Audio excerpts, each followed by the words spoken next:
깊은 밤, 모두가 잠든 시각, 조선의 가장 엄격한 사대부 집안, 그 높은 담벼락 위로 하얀 소복을 입은 여인의 그림자가 소리 없이 솟아오릅니다. 한치의 오차도 없이 능숙하게 담을 넘는 그녀, 바로 이 집안의 안주인이자 정절의 상징으로 칭송받던 마님이었습니다. 남편이 과거 공부를 위해 한양으로 떠난 지 벌써 3년, 독수공방하며 홀로 방을 지켜야 할 마님이 왜 이 새벽에 목숨을 건 탈출을 감행하는 것일까요? 만약 들키기라도 하는 날엔 가문의 멸문지화는 물론 본인 또한 스스로 목숨을 끊어야 하는 엄혹한 조선시대의 말입니다. 마을 사람들은 이미 수군대고 있었습니다. 밤마다 그 집 담벼락에서 이상한 소리가 들린다더라. 마님이 귀신이라도 홀린 게 분명하다는 흉흉한 소문이 꼬리에 꼬리를 물었죠. 사실 그녀는 마을에서 둘째가라면 서러울 정도로 단아하고 기품 있는 여인이었습니다. 낮에는 바늘 한 땀 흐트러짐 없이 규방 공예를 하고 집안 노비들을 엄히 다스리며 완벽한 사대부가의 안주인 노릇을 했습니다. 하지만 해가 지고 달빛이 어둑해지면 그녀는 완전히 다른 사람이 되었습니다. 정갈하게 빗어넘겼던 비녀를 풀고 화려한 비단옷 대신 낡고 검은 무명옷으로 갈아입습니다. 그리고는 보따리 하나를 가슴에 꽉 움켜쥔 채 마치 쫓기는 짐승처럼 뒷마당 구석진 담벼락으로 향합니다. 그 담벼락 아래에는 그녀가 미리 쌓아둔 돌무더기가 숨겨져 있었습니다. 돌을 딛고 올라서 담벼락 너머를 살피는 그녀의 눈동자에는 두려움과 절박함, 그리고 알 수 없는 욕망이 뒤섞여 번뜩입니다. 도대체 그 보따리 안에는 무엇이 들었기에, 그리고 담 너머에는 누가 기다리고 있기에 그녀는 이토록 위험천만한 짓을 매일 밤 반복하는 걸까요? 혹시 연모하는 사내라도 숨겨둔 것일까요? 아니면 말로만 듣던 금지된 주술이라도 부리러 가는 것일까요? 하지만 여러분, 진실은 우리가 상상하는 것보다 훨씬 더 잔혹하고도 기막힌 법입니다. 조선의 법도라는 이름 아래 숨진 듯 살아야 했던 여인. 그녀가 담을 넘을 때마다 내뱉는 거친 숨소리는 단순한 일탈의 소리가 아니었습니다. 그것은 살기 위한 처절한 몸부림이었고 가문을 지키기 위한 마지막 수단이었습니다. 이제 그녀의 뒤를 조심스럽게 따라가 보려 합니다. 마님의 발걸음이 멈춘 그곳에서 마주하게 될 충격적인 광경, 그리고 300년 동안 잠들었던 이 가문의 비극적인 진실이 곧 밝혀집니다. 마님은 담을 넘자마자 인적이 드문 숲길로 내달리기 시작했습니다. 가시덤불에 치맛자락이 걸려 찢어지고 날카로운 돌부리에 발이 걸려 넘어져도 비명 한 번 지르지 않았습니다.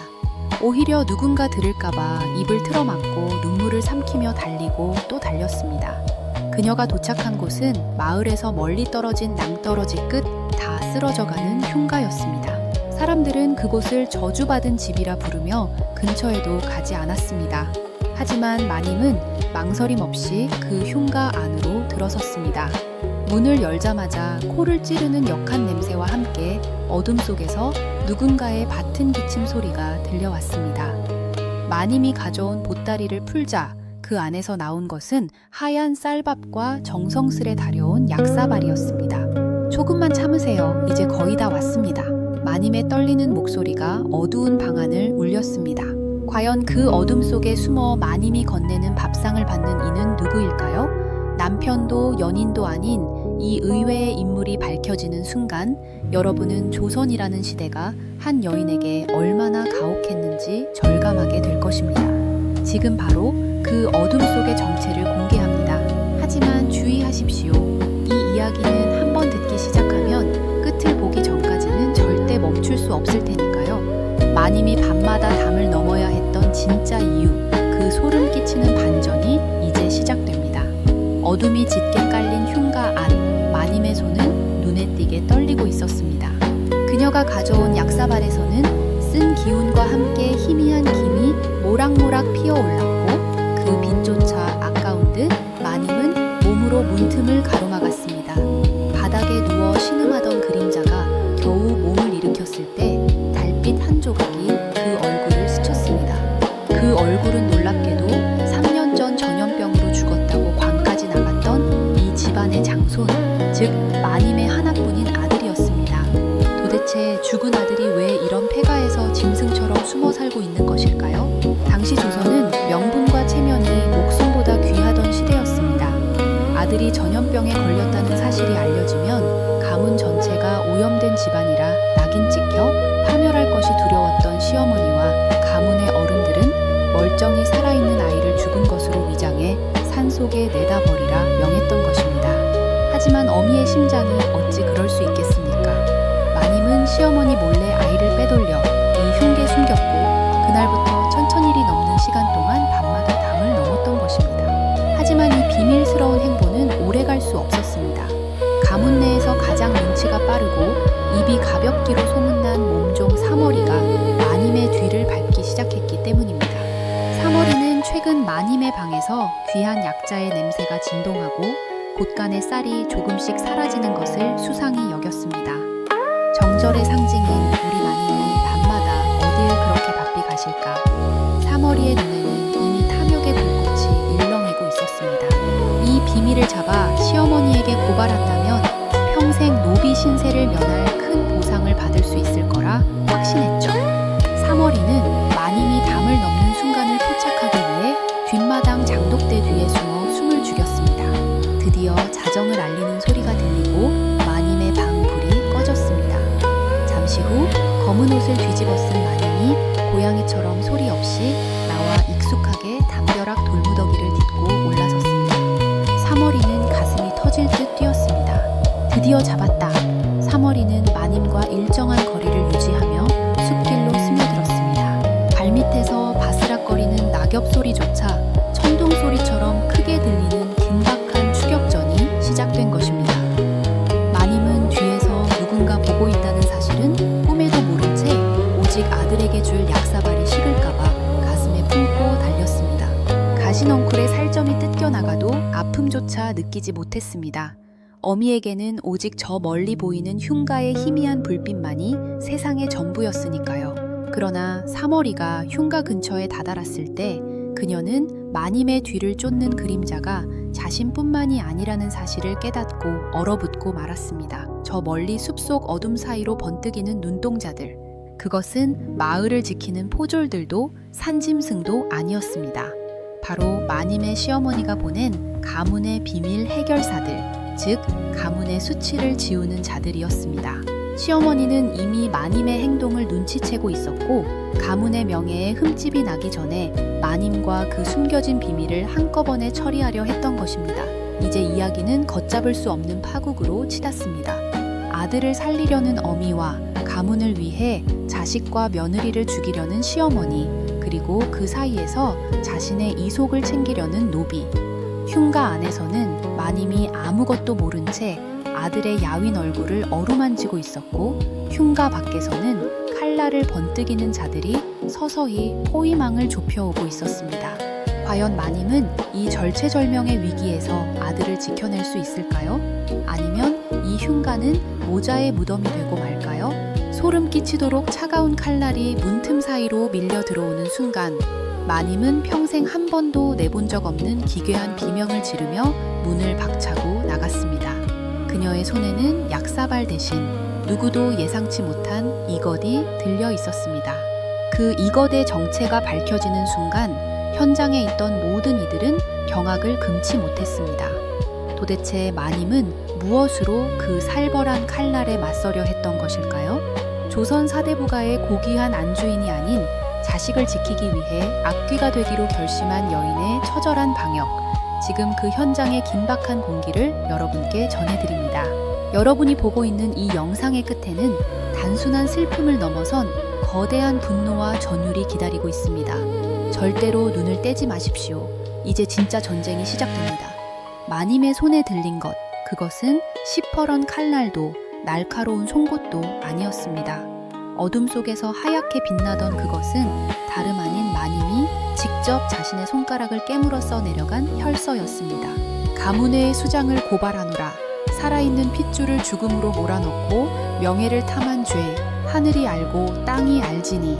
핏기 없는 입술로 혈서의 내용을 읊조리는 마님의 모습은 더 이상 우리가 알던 그 단아한 양반가 여인이 아니었습니다. 자식을 지키기 위해 기꺼이 지옥의 불꽃을 품은 악귀 그 자체였죠. 그녀의 손에 들린 혈서에는 시어머니가 가문의 권력을 독점하기 위해 전임 가주였던 시아버지를 서서히 독살해왔다는 충격적인 진실이 적혀 있었습니다. 마님이 밤마다 담을 넘었던 것은 단순히 아들에게 밥을 먹이기 위함만이 아니었습니다. 아픈 아들을 돌보며 시어머니의 서슬퍼런 감시를 피해 이 가문의 거대한 치부를 폭로할 증거들을 하나씩 수집해왔던 것입니다. 칼을 든 사내들은 당황하기 시작했습니다. 명예를 목숨처럼 여기는 사대부 집안에서 이런 추문이 조정에 알려지는 날엔 그들 또한 무사하지 못할 것임을 직감했기 때문입니다. 에어서 쳐라, 무엇을 망설이느냐. 숲 저편에서 들려오는 시어머니의 서늘한 명령. 하지만 마님은 눈 하나 깜빡하지 않았습니다. 오히려 그들을 향해 한 걸음 더 다가서며 서늘하게 웃었습니다. 이 혈서는 이미 세 통으로 나뉘어 성박 믿을 만한 이의 손에 들려있다. 내가 오늘 여기서 죽는다면 내일 아침 이 혈서는 암행어사의 마파의 앞에 놓일 것이다. 마님의 목소리에는 단 한치의 흔들림도 없었습니다. 그것은 죽음을 각오한 자만이 낼 수 있는 세상에서 가장 무서운 울림이었습니다. 긴장감이 극에 달해 공기조차 얼어붙을 것 같던 그 순간 폐가 안에서 믿을 수 없는 소리가 들려왔습니다. 어머니, 이제 그만하십시오. 3년 동안 신음조차 제대로 내지 못했던 아들이 벽을 짚고 천천히 걸어 나온 것입니다. 아들의 몸은 뼈만 남은 듯 앙상했지만 그 눈빛만은 돌아가신 시아버지를 쏙 빼닮아 형형하게 빛나고 있었습니다. 죽은 줄 알았던 장손의 등장에 칼을 든 사내들은 경악하며 뒷걸음질 쳤습니다. 하지만 진짜 비극은 여기서부터였습니다. 마님의 아들이 힘겹게 내뱉은 다음 한마디가 현장에 있던 모든 이들의 심장을 멈추게 만들었기 때문입니다.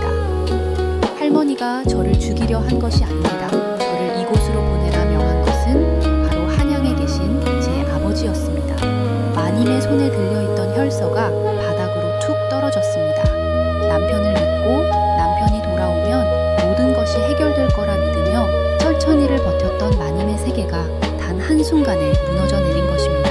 도대체 마님의 남편은 왜 자신의 아들을 죽음으로 내몰았던 것일까요? 과거 급제를 위해 아니면 더 큰 권력을 손에 넣기 위해 자식까지 제물로 바친 것일까요? 마님의 눈에서 핏물 같은 눈물이 흘러내렸습니다. 이제 그녀의 적은 시어머니뿐만이 아니었습니다. 그녀가 목숨보다 사랑했던 남편, 그 남편이 보낸 보이지 않는 칼날이 이미 그녀의 목을 겨누고 있었던 것입니다. 그때였습니다. 멀리서 수십 개의 횃불이 일제히 타오르며 숲을 포위하기 시작했습니다. 시어머니가 보낸 암살자들도 마님도 예상치 못한 제3의 세력이었습니다. 횃불의 중심에서 말을 타고 나타난 사내의 얼굴을 확인한 마님은 비명을 지를 힘조차 잃고 그 자리에 주저앉고 말았습니다. 그 사내는 다름 아닌 한양에 있어야 할 그녀의 남편이었습니다. 그는 왜 이 깊은 밤 칼을 든 군사들을 이끌고 자신의 처와 아들이 숨어있는 흉계에 나타난 것일까요?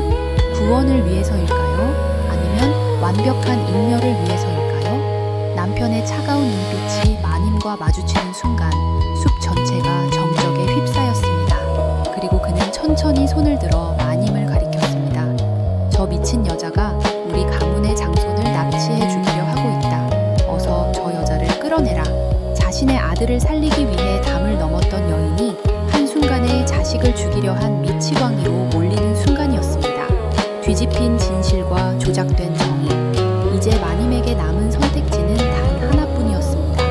하지만 그 선택은 조선의 그 어떤 여인도 감히 상상하지 못했던 가공할 만한 복수의 시작이었습니다.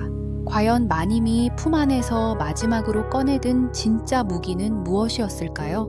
이 싸움의 승자는 과연 누가 될 것인지 이야기는 이제 누구도 멈출 수 없는 파국을 향해 폭주하기 시작합니다.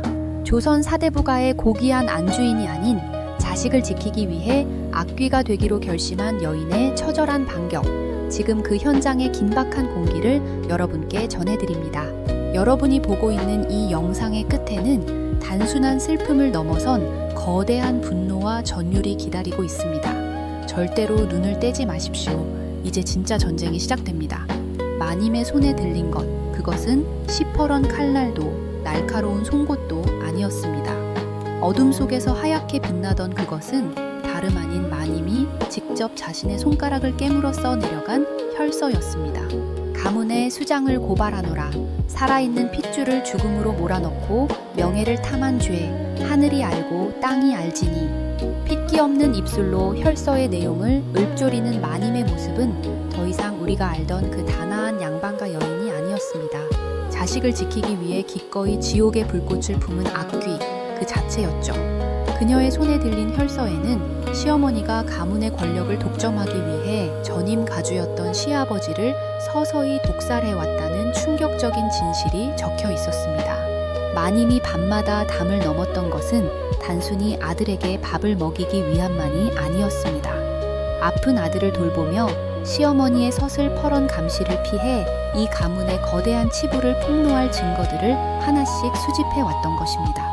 칼을 든 사내들은 당황하기 시작했습니다. 명예를 목숨처럼 여기는 사대부 집안에서 이런 추문이 조정에 알려지는 날엔 그들 또한 무사하지 못할 것임을 직감했기 때문입니다. 어서 쳐라! 무엇을 망설이느냐! 숲 저편에서 들려오는 시어머니의 서늘한 명령. 하지만 마님은 눈 하나 깜빡하지 않았습니다. 오히려 그들을 향해 한 걸음 더 다가서며 서늘하게 웃었습니다. 이 혈서는 이미 세 통으로 나뉘어 성박 믿을 만한 이의 손에 들려있다. 내가 오늘 여기서 죽는다면 내일 아침 이 혈서는 암행어사의 마파의 앞에 놓일 것이다. 마님의 목소리는 낮았지만 그 어떤 칼날보다 예리하게 남편의 심장을 찔렀습니다. 긴장감이 극에 달해 공기조차 얼어붙을 것 같던 그 순간 폐가 안에서 믿을 수 없는 소리가 들려왔습니다. 어머니, 이제 그만하십시오. 3년 동안 신음조차 제대로 내지 못했던 아들이 벽을 짚고 천천히 걸어 나온 것입니다. 아들의 몸은 뼈만 남은 듯 앙상했지만 그 눈빛만은 돌아가신 시아버지를 쏙 빼닮아 형형하게 빛나고 있었습니다. 죽은 줄 알았던 장손의 등장에 칼을 든 사내들은 경악하며 뒷걸음질 쳤습니다. 하지만 진짜 비극은 여기서부터였습니다. 마님의 아들이 힘겹게 내뱉은 다음 한마디가 현장에 있던 모든 이들의 심장을 멈추게 만들었기 때문입니다. 할머니가 저를 죽이려 한 것이 아닙니다. 저를 이곳으로 보내라 명한 것은 바로 한양에 계신 제 아버지였습니다. 마님의 손에 들려있던 혈서가 바닥으로 툭 떨어졌습니다. 남편을 믿고 남편이 돌아오면 모든 것이 해결될 거라 믿으며 철천히를 버텼던 마님의 세계가 단 한순간에 무너져 내린 것입니다. 도대체 마님의 남편은 왜 자신의 아들을 죽음으로 내몰았던 것일까요? 과거 급제를 위해 아니면 더 큰 권력을 손에 넣기 위해 자식까지 제물로 바친 것일까요? 마님의 눈에서 핏물 같은 눈물이 흘러내렸습니다. 이제 그녀의 적은 시어머니뿐만이 아니었습니다. 그녀가 목숨보다 사랑했던 남편, 그 남편이 보낸 보이지 않는 칼날이 이미 그녀의 목을 겨누고 있었던 것입니다. 그때였습니다. 멀리서 수십 개의 횃불이 일제히 타오르며 숲을 포위하기 시작했습니다. 시어머니가 보낸 암살자들도 마님도 예상치 못한 제3의 세력이었습니다. 횃불의 중심에서 말을 타고 나타난 사내의 얼굴을 확인한 마님은 비명을 지를 힘조차 잃고 그 자리에 주저앉고 말았습니다. 그 사내는 다름 아닌 한양에 있어야 할 그녀의 남편이었습니다. 그는 왜 이 깊은 밤 칼을 든 군사들을 이끌고 자신의 처와 아들이 숨어있는 흉계에 나타난 것일까요? 구원을 위해서일까요? 아니면 완벽한 인멸을 위해서일까요? 남편의 차가운 눈빛이 마님과 마주치는 순간 숲 전체가 정적에 휩싸였습니다. 그리고 그는 천천히 손을 들어 마님을 가리켰습니다. 저 미친 여자가 우리 가문의 장손을 납치해 죽이려 하고 있다. 어서 저 여자를 끌어내라. 자신의 아들을 살리기 위해 담을 넘었던 여인이 한순간에 자식을 죽이려 한 미치광이로 몰리는 순간이었습니다. 뒤집힌 진실과 조작된 전일, 이제 마님에게 남은 선택지는 단 하나뿐이었습니다. 하지만 그 선택은 조선의 그 어떤 여인도 감히 상상하지 못했던 가공할 만한 복수의 시작이었습니다. 과연 마님이 품 안에서 마지막으로 꺼내든 진짜 무기는 무엇이었을까요? 이 싸움의 승자는 과연 누가 될 것인지, 이야기는 이제 누구도 멈출 수 없는 파국을 향해 폭주하기 시작합니다. 남편의 차가운 명령이 떨어지기 무섭게 횃불을 든 군사들이 좁은 흉가 앞마당으로 들이닥쳤습니다. 자신을 살리기 위해 천천히를 하루같이 담을 넘었던 아내를 향해 미친년이라는 낙인을 찍고 제 자식을 납치된 피해자로 둔갑시키는 남편의 치밀함에 마님은 온몸의 피가 거꾸로 솟는 기분이었습니다. 남편의 눈빛은 한때 그녀가 연모했던 그 따뜻한 선비의 것이 아니었습니다. 권력이라는 궤물에 잡아먹혀버린 오직 자신의 앞날에 방해가 되는 모든 것을 지워버리려는 냉혹한 사냥꾼의 눈이었죠. 사실 남편에게는 말 못할 비밀이 하나 더 있었습니다. 한양에서 권세가 높은 판서의 외동딸과 새로운 혼담이 오가고 있었던 것입니다. 출세를 위해 물불 가리지 않던 그에게 전염병에 걸려 죽었다고 공표된 아들과 시골집을 지키는 아내는 이제 털어내야 할 거추장스러운 허물에 불과했습니다. 만약 아들이 살아있다는 사실이 한양에 알려진다면 죽었다고 허위 보고를 한 남편의 관직은 물론 목숨까지 위태로워질 판이었죠. 그래서 그는 아들을 완벽하게 죽이고 그 죄를 마님에게 덮어씌워 가문을 정화한다는 명분 아래 아내마저 처단하려 한 것입니다. 어머니, 소자를 위해 더 이상 울지 마십시오. 저분이 제 아버지가 맞습니까?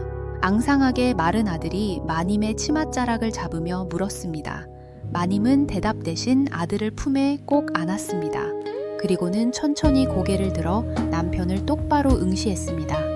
비명도 울음도 멈춘 그녀의 눈에는 서늘한 살기가 감돌기 시작했습니다. 나를 미쳤다 하셨습니까? 내 자식을 내가 죽이려 했다고요? 마님의 웃음소리가 어두운 숲속에 기괴하게 울려 퍼졌습니다. 그 웃음은 절망의 끝에서 피어난 도끼 어린 실소였습니다. 군사들이 마님의 팔을 거칠게 잡아채려는 순간 마님이 품 안에서 무언가를 꺼내 높이 쳐들었습니다. 그것은 아까 떨어뜨린 혈서가 아니었습니다. 낡은 비단 주머니에서 나온 것은 다름 아닌 남편이 과거 시험을 치르기 전 정승집에 보냈던 밀지와 그 대가로 받은 어음이었습니다. 남편이 실력이 아닌 부정한 뒷거래로 급제했다는 명백한 증거물이었습니다. 마님은 남편이 한양으로 떠나기 전 우연히 서재 밑바닥에서 이 문서를 발견하고는 혹시 모를 상황에 대비해 목숨처럼 숨겨왔던 것입니다. 남편의 얼굴이 횃불 아래에서 순식간에 흑빛으로 변했습니다. 저 여자가 저걸 어떻게 가지고 있느냐는 경악과 공포가 그의 눈동자를 사정없이 흔들었습니다. 이것이 암행어사의 손에 들어가는 것과 내가 여기서 미친년으로 죽는 것 중 무엇이 더 빠를 것 같습니까? 마님의 목소리는 낮았지만 그 어떤 칼날보다 예리하게 남편의 심장을 찔렀습니다. 군사들도 주춤하며 남편의 눈치를 살피기 시작했습니다. 만약 이것이 사실이라면 지금 자신들이 호위하는 이 사내는 곧 대역 죄인이 될 몸이었으니까요. 하지만 남편은 역시나 만만한 상대가 아니었습니다. 그는 곧바로 평정을 되찾고는 가증스러운 미소를 지었습니다. 헤어허, 저 미친 증세가 심각하구나. 가짜 문서를 만들어 지아비를 협박하다니. 어서 저 문서를 뺏고 혀를 잘라라. 미친 자의 헛소리가 가문을 더럽히지 못하게 하란 말이다. 남편의 독한 외침에 군사들이 다시 움직이기 시작했습니다. 마님은 깨달았습니다. 법도니 정절이니 하는 것들은 그저 힘 있는 자들이 만들어낸 장식품에 불과하다는 것을요. 마님은 아들을 등 뒤로 숨기며 흉가 기둥에 걸려있던 횃불을 집어들었습니다. 오지 마라. 한 걸음만 더 오면 이 흉가와 함께 모든 것을 불태워 버리겠다. 내 놈의 비리와 내 놈의 핏줄, 그리고 내 놈이 그토록 감추고 싶어 하는 진실까지 전부 제로 만들어주마. 마님의 손에 들린 불꽃이 위태롭게 흔들렸습니다. 건조한 초가집은 작은 불씨 하나에도 거대한 화마로 변할 준비가 되어 있었습니다. 남편은 멈칫했습니다. 하지만 그의 눈에는 여전히 탐욕이 서려 있었습니다. 그는 군사들에게 눈짓을 보내 흉가 뒤편으로 돌아가게 했습니다. 앞에서는 대화로 시간을 끌고 뒤에서 기습해 마님을 제압하려는 속셈이었죠. 그런데 그때 아무도 예상치 못한 곳에서 제3의 목소리가 들려왔습니다. 그 불꽃 내가 붙여주랴? 숲의 가장 깊은 어둠 속에서 삿갓을 깊게 눌러쓴 정체불명의 사내가 천천히 걸어 나왔습니다. 그의 등에는 조선에서 가장 무서운 관직의 상징, 바로 암의 암행어사의 마패가 달린 전대가 메어져 있었습니다. 그런데 놀라운 것은 그 사내의 얼굴이었습니다. 그는 3년 전 남편의 손에 죽임을 당했다고 알려진 남편의 친형, 즉 이 가문의 진짜 적장자였습니다. 죽은 자들이 돌아오는 밤, 3년 전 죽었다던 아들에 이어 이제는 죽었다던 형님까지 살아 돌아왔습니다. 남편은 이제 귀신을 본 듯 사르르 무너져 내리기 시작했습니다. 도대체 이 가문에는 어떤 추악한 비밀이 숨겨져 있기에 죽은 자들이 하나둘 무덤을 박차고 나오는 것일까요? 그리고 마님이 밤마다 담을 넘으며 만났던 이는 정말 아들뿐이었을까요? 이제 이야기는 단순한 가문의 싸움을 넘어 조선 왕실을 뒤흔들 거대한 음모의 소용돌이로 빠져듭니다. 마님이 담을 넘어야 했던 진짜 이유의 마지막 조각이 맞춰지는 순간 여러분은 전율하게 될 것입니다. 횃불보다 더 뜨거운 진실의 불길이 이제 막 타오르기 시작했습니다. 과연 이 모든 각본을 짠 진정한 흑막은 누구일까요? 다음 장에서 그 상상조차 할 수 없는 정체가 공개됩니다. 죽은 자의 귀환은 산자의 그 어떤 반항보다 서늘한 법입니다. 삿갓을 걷고 드러난 남편의 친형, 즉 이 가문의 진짜 적장자인 백운의 얼굴을 본 남편의 사진은 눈에 띄게 떨리기 시작했습니다. 3년 전 자신의 손으로 직접 독배를 들려 산속에 버렸던 형님이었습니다. 시체도 확인하지 못하고 들짐승의 밥이 되었으리라 믿었던 그가 조선의 정의를 상징하는 암행어사의 수행원이 되어 나타난 것입니다. 내 놈이 어찌 살아있는 것이냐, 분명 내 손으로. 남편은 차마 뒷말을 잇지 못한 채 입을 틀어막고 소리쳤습니다. 자신의 범행을 스스로 자백하는 꼴이 되었으니까요. 하지만 백운은 분노보다 깊은 연민의 눈으로 동생을 바라보았습니다. 그리고는 천천히 고개를 돌려 횃불을 든 채 서 있는 마님을 향해 고개를 숙였습니다. 재수씨, 참으로 고생 많으셨습니다. 재수씨의 그 모진 세월이 아니었다면 저와 저 아이, 그리고 이 가문의 진실은 영원히 어둠 속에 묻혔을 것입니다. 여기서 시청자 여러분은 소름 끼치는 진실 하나를 더 마주하게 됩니다. 마님이 밤마다 담을 넘었던 진짜 이유, 그것은 단순히 병든 아들을 돌보기 위함만이 아니었습니다. 그녀는 아들을 숨긴 그날부터 죽어가는 아주버님을 찾아내 치료하고 그와 함께 가문의 비리를 파헤칠 거대한 계획을 세웠던 것입니다. 담 너머의 흉가는 단순한 피신처가 아니라 권력의 눈먼 남편과 시어머니를 무너뜨리기 위한 복수의 지휘소였습니다. 마님이 매일 밤 가슴에 품고 나갔던 보따리 속에는 쌀밥과 약사발만 있었던 게 아닙니다. 남편이 한양의 권세가들과 주고받은 서신들, 시어머니가 재산을 빼돌린 장부들, 그리고 가문의 노비들을 매수해 저지른 악행의 기록들이 차곡차곡 쌓여 있었습니다. 낮에는 정절을 지키는 가련한 여인으로, 밤에는 가문의 심장을 겨누는 치밀한 책사로 살았던 철천일의 시간. 그녀의 깨진 손톱과 해진 버선코는 그 치열한 전쟁의 훈장이었습니다. 거짓말이야. 저건 환각이다. 죽은 귀신들이 작당하여 나를 홀리는 것이야. 남편은 미친 듯이 칼을 휘두르며 군사들에게 소리쳤습니다. 무엇하느냐? 저 귀신들의 목을 쳐라. 어서! 하지만 군사들은 이미 눈치채고 있었습니다. 숲을 포위한 횃불의 주인들이 자신들과 같은 일가의 포졸이 아니라 임금의 직인이 찍힌 마패를 받드는 어사대 출신의 정예병들이라는 사실을 말입니다. 그때 남편의 뒤에서 상황을 지켜보던 시어머니가 날카로운 비명을 지르며 달려나왔습니다.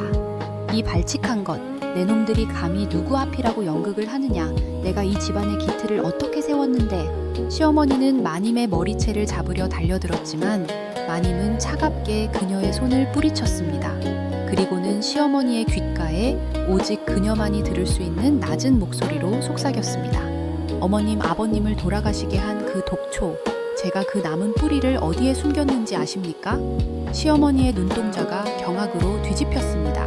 10년 전 가문을 손에 넣기 위해 남편 시아버지를 서서히 죽음으로 몰아넣었던 자신의 은밀한 살인. 그 비밀을 이 어린 며느리가 알고 있었다는 사실에 시어머니는 넋을 잃고 자리에 주저앉았습니다. 마님은 이미 10년 전부터 이 가문의 모든 추악함을 지켜보며 칼을 갈아왔던 것입니다. 상황은 역전되었습니다. 칼을 든 남편의 군사들은 하나둘 무기를 버리고 무릎을 꿇기 시작했습니다. 하지만 남편만은 포기하지 않았습니다. 그는 마지막 발악으로 아들의 목에 칼을 겨누었습니다. 다가오지 마라. 내 급제 문서를 내놓지 않으면 이 아이의 목을 치겠다. 내 앞길을 막는 것은 자식이라도 용서치 않는다. 친부의 칼날이 자신의 목을 겨누는 순간에도 아들은 울지 않았습니다. 오히려 아들은 아버지를 향해 담담하게 말했습니다. 아버지, 어머니는 밤마다 제게 아버지를 미워하지 말라 하셨습니다. 아버지가 한양에서 성공해 우리를 데리러 올 거라 믿으라고요. 하지만 지금 제 목에 닿은 이 차가운 쇠붙이가 어머니가 틀렸다는 걸 말해주네요. 아들의 말에 남편의 손이 미세하게 떨렸습니다. 그 틈을 놓치지 않고 배군이 몸을 날려 아들을 가로챘고 마님은 들고 있던 횃불을 남편의 발밑에 던졌습니다. 순식간에 불길이 치솟으며 남편과 마님 사이를 갈라놓았습니다. 화염 속에서 마님의 얼굴은 마치 승리한 전쟁터의 장수처럼 기품 있고 서늘했습니다. 이제 가문의 몰락은 피할 수 없는 현실이 되었습니다. 하지만 이것이 끝이 아니었습니다. 남편이 최후의 수단으로 숨겨둔 진짜 카드가 아직 하나 남아 있었기 때문입니다. 불길 속에서 광기 어린 웃음을 터뜨리는 남편. 그는 과연 무엇을 믿고 이토록 당당한 것일까요? 300년 조선 역사상 가장 기괴한 가문의 전쟁, 그 최후의 결전이 다음 장에서 펼쳐집니다. 여러분 아직 채널을 돌리지 마십시오. 이제부터가 진짜 피해 복수가 시작되는 순간입니다. 불길이 치솟는 폐가 앞, 광기에 찬 남편의 웃음소리가 숲을 뒤흔듭니다. 내 놈들이 나를 무너뜨릴 수 있을 것 같으냐? 이 가문은 이미 나의 것이 아니라 이 나라의 주인이신 그분의 것이다. 남편이 화염 속에서 꺼내든 것은 다름 아닌 임금의 친필 사인이 들어간 밀지였습니다. 당시 권력의 정점에 서 있던 노론 세력과 남편이 손을 잡고 반대 세력을 숙청하기 위한 비밀 거점으로 이 가문을 사용해왔던 것입니다. 즉, 이곳 흉가는 단순한 은신처가 아니라 왕실을 뒤흔들 거대한 음모의 산실이었던 셈입니다. 남편의 웃음 뒤로 멀리서 수백 명의 군사들이 말발굽 소리를 내며 달려오기 시작했습니다. 시어머니가 부른 사사로운 자객들이 아니라 남편의 뒷배인 권세가가 보낸 정규군이었습니다. 영모다! 죽은 자들을 살려내 가문을 욕보이고 왕실을 비방한 저 미친 여인과 반역자들을 당장 처단하라. 남편의 외침에 달려오던 군사들이 일제히 화살을 겨눴습니다. 3년의 기다림, 천천일의 사투가 단 한순간에 물거품이 될 위기였습니다. 하지만 마님은 눈 하나 깜빡하지 않았습니다. 오히려 남편의 밀지를 비웃듯 자신의 머리채를 묶고 있던 낡은 머리띠를 풀어 헤쳤습니다. 그 안에서 떨어진 것은 작고 투박한 동전 모양의 파의 하나였습니다. 그것을 본 배군 아주버님과 암행어사 수행원들은 일제히 땅에 엎드려 절을 올렸습니다. 남편의 눈이 튀어나올 듯 커졌습니다. 그것이 왜 내년에 손에 있는 것이냐? 마님이 쥐고 있던 것은 다름 아닌 돌아가신 시아버지가 돌아가시기 직전 그녀에게만 맡겼던 산광의 신물이었습니다. 사실 시아버지는 시어머니와 아들의 탐욕을 진즉에 알아차리고 있었습니다. 가문을 넘기지 않으려다 독살당하기 직전 그는 가장 믿음직했던 며느리에게 이 신물을 맡기며 때를 기다리라 유언했습니다. 마님이 밤마다 담을 넘으며 아주버님을 살려내고 증거를 모았던 진짜 최종 목적은 단순히 아들의 생존이 아니라 가문을 통째로 집어삼킨 저 괴물들을 법의 이름으로 단죄하기 위함이었습니다. 군사들은 듣거라. 이 패는 선대왕께서 이 가문의 정통성을 지키는 자에게 내린 징표다. 이 징표를 가진 자의 명령은 곧 왕의 명령과 같거늘 감히 누구에게 화살을 겨누느냐. 마님의 섯을 퍼런 일갈에 달려오던 군사들이 멈춰섰습니다. 남편이 쥐고 있던 밀지는 현 왕의 총애를 받는 권세가의 것이었으나 마님의 신물은 왕실 전체의 근간을 뒤흔들 수 있는 명분을 가진 것이었습니다. 남편은 이제 도간에 든 쥐가 되었습니다. 불길은 점점 거세져 폐가를 집어삼키고 있었고 그 화염 사이로 마님은 천천히 걸어 나갔습니다. 당신이 권력을 위해 자식을 버리고 형님을 죽이려 했을 때 나는 이 가문의 안주인이기를 포기했습니다. 나는 이제 당신의 아내가 아니라 당신의 죄를 묻는 저승사자가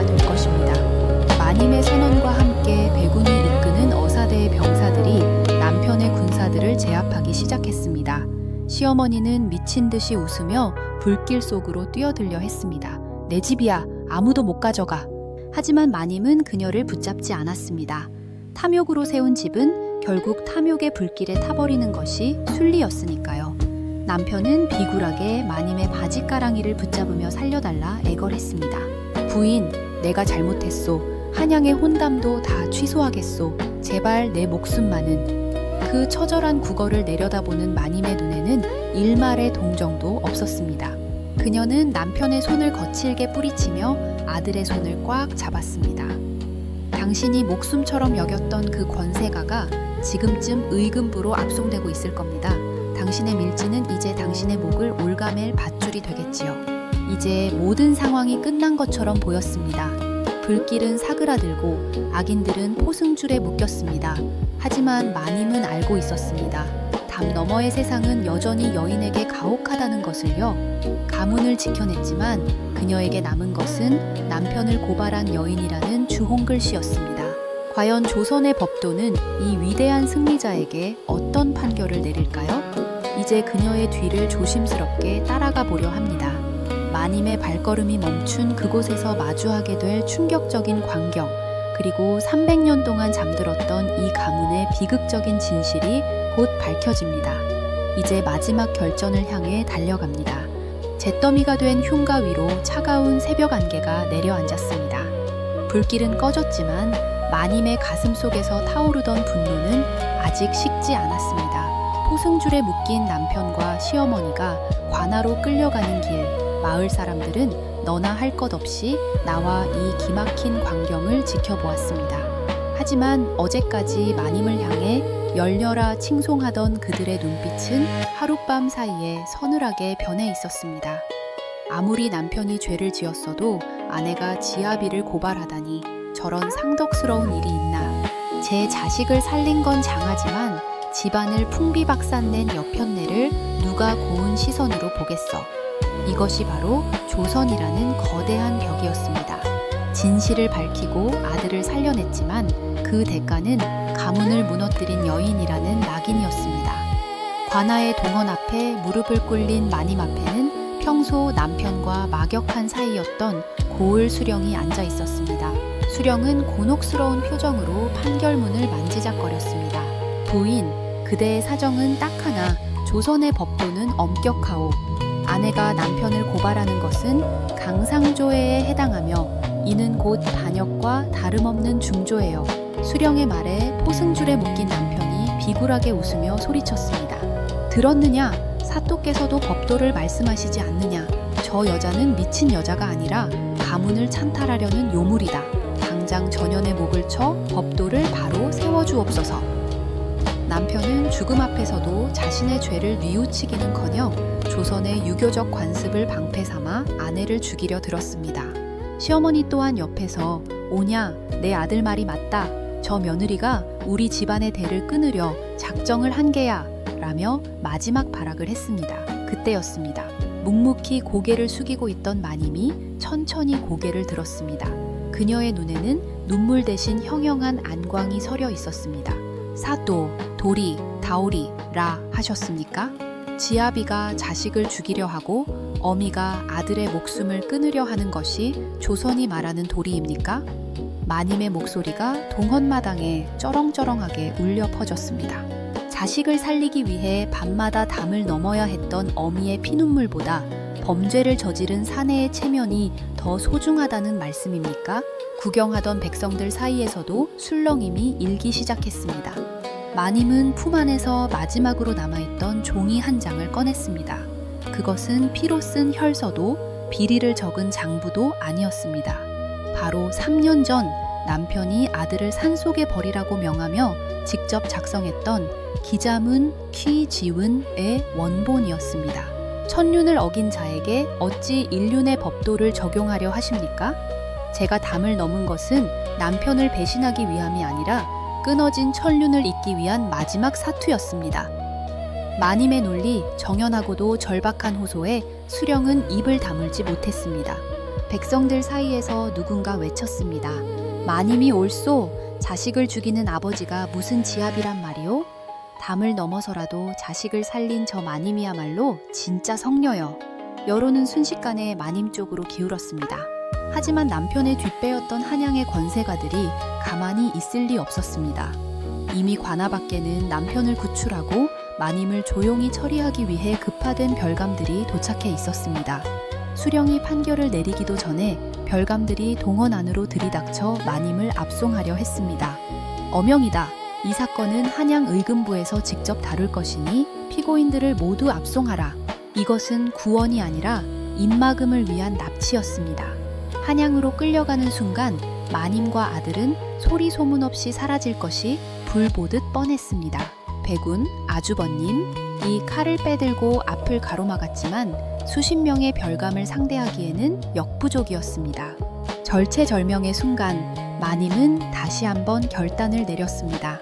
그녀는 별감의 허리에 차여있던 칼을 순식간에 빼앗아 자신의 목에 겨누었습니다. 나를 데려가려거든 내 시신을 가져가라. 하지만 명심하라. 내가 여기서 죽는 순간 내가 전국 각지의 서원과 시장에 뿌려둔 이 가문의 진실이 온 세상에 퍼질 것이다.